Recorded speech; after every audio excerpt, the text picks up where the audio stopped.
గత కొద్ది రోజులుగా విద్యార్థుల మీద జరుగుతున్న దీని గురించి ఏమంటారు మీరు? యూనివర్సిటీ గురించి జరుగుతుంది కదా. యాక్చువల్గా మాకు ఈ ఉద్యమాలు కానీ ఈ ధర్నాలు కానీ కొత్త మేము కావు.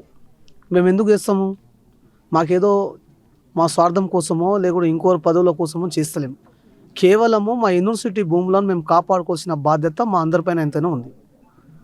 కాబట్టి మేము ప్రభుత్వాన్ని ఒకటే డిమాండ్ చేస్తూ ఉన్నాం. గత 25 రోజులుగా మేము ఈ దీక్ష ధర్నాలు అనేక రకాల వినూత్న కార్యక్రమాలు చేసుకుంటూ ధర్నాలు చేసుకుంటూ శాంతియుతంగా ప్రభుత్వాన్ని తెలియజేస్తున్నాం. ఇప్పుడు కూడా ప్రభుత్వము ఇప్పటి వరకు కూడా స్పందించకపోవడం చాలా బాధాకరమైన విషయం. 25 రోజులు ధర్నా చేస్తున్నారు, ఇంతవరకు స్పందించలేదు మీ గురించి. ప్రభుత్వం ఒక్కరోజు కూడా మాకు చర్చలకు ఇప్పుడు దాకా పిలవలే. మాకేం కొత్త ఏం కావు ధర్నాలు, ర్యాలీలు, ఉద్యమాలు. మేము ప్రభుత్వాన్ని ఇప్పుడు కూడా మేము వినియోగిస్తున్నాం.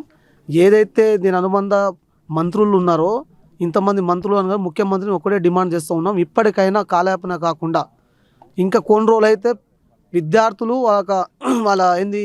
వాళ్ళ మానసిక స్థితిని కోల్పోతారు. దయచేసి మమ్మల్ని రెచ్చగొట్టకండి.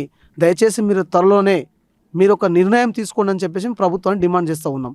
మాకు చర్చలకు పిలిపించి కన్సల్ట్ మంత్రి గారితో మమ్మల్ని చర్చలకు పిలిపించి ఈ యూనివర్సిటీ పైన వెంటనే ఈ ల్యాండ్ విషయం పైన వెనుకకు తీసుకోవాలని చెప్పేసి మేము డిమాండ్ చేస్తూ ఉన్నాం. ఓకే, చుట్టూ రాజకీయ నాయకులు ఇల్లులు ఉన్నాయి అంటున్నారు, వాటి గురించి ఇదేమైనా చేస్తున్నట్రా?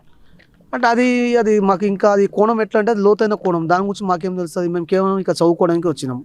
ఇది మా స్టడీతో పాటు మాకు ఇంకా వేరే ఏం తెలియదు. ఉండొచ్చు మరి అట్లనే ఆ విధంగా ఆ ప్లాన్లో కూడా ప్రభుత్వం ఆలోచన చేసి ఉంటుంది. అంటే ప్రభుత్వం హైకోర్టు కట్టాలి అంటున్నారు కదా ఇక్కడ, దాని గురించి ఏమైనా పనులు ఏమైనా ప్రారంభించారు? అట్లా ఇంకా ఏం పనులు ఏం ప్రారంభించలేరు, బట్ సర్వే చేసుకుని వెళ్ళిపోయారు.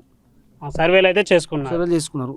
శ్రీధర్ బాబు, కొమ్మటిరెడ్డి వచ్చిరు, మళ్ళీ కొందరు హైకోర్టు న్యాయవాదులు వచ్చి చూసిపోయారు. మేము హైకోర్టు న్యాయవాదులకు వాళ్ళే ధర్మస్థానం. అసలు ఎక్కడైతే అన్యాయం జరుగుతుందో ఆ అన్యాయాన్ని ఖండించి మాకు ప్రొటెక్షన్ చేయాల్సిన న్యాయస్థానమే పునరాలోచన చేయాలని డిమాండ్ చేస్తూ ఉన్నాం.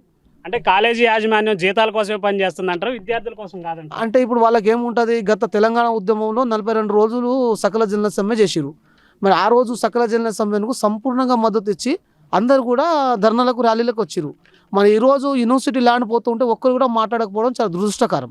ఇది మాకేదో ఇవాళ నాకు ఉద్యోగం వస్తుందా ఇంకోనికి వస్తుందా సెకండరీ. వాళ్ళకే ఇప్పుడు ఉద్యోగంలో ఉన్నారు, వాళ్ళే ముందు వచ్చి వాళ్ళే ముందు వచ్చి ఉద్యమం చేయాలి. అంటే పలు యూనివర్సిటీలు ఇక్కడ కూడా వచ్చే ఛాన్స్ ఉందంటారా? అంటే వస్తారు డెఫినెట్లీ. మేము కమిటీ జేఏసీ ఫామ్ చేసినాం, విద్యార్థి స్టూడెంట్ జాయింట్ యాక్షన్ కమిటీ కింద అందరినీ కూడా అఖిలపక్ష సమావేశం ఏర్పాటు చేస్తాం. యూనివర్సిటీ బంధు పిలిపించిన పిల్లలను ఇక్కడ మేము ఉండి ఒక చోట ఉండి మేము వివిధ రాజకీయ నాయకుల పార్టీలతో కలిసి అఖిలపక్షం ఏర్పాటు చేసి దీనిపైన ఖచ్చితంగా ప్రభుత్వం స్పందించే వరకు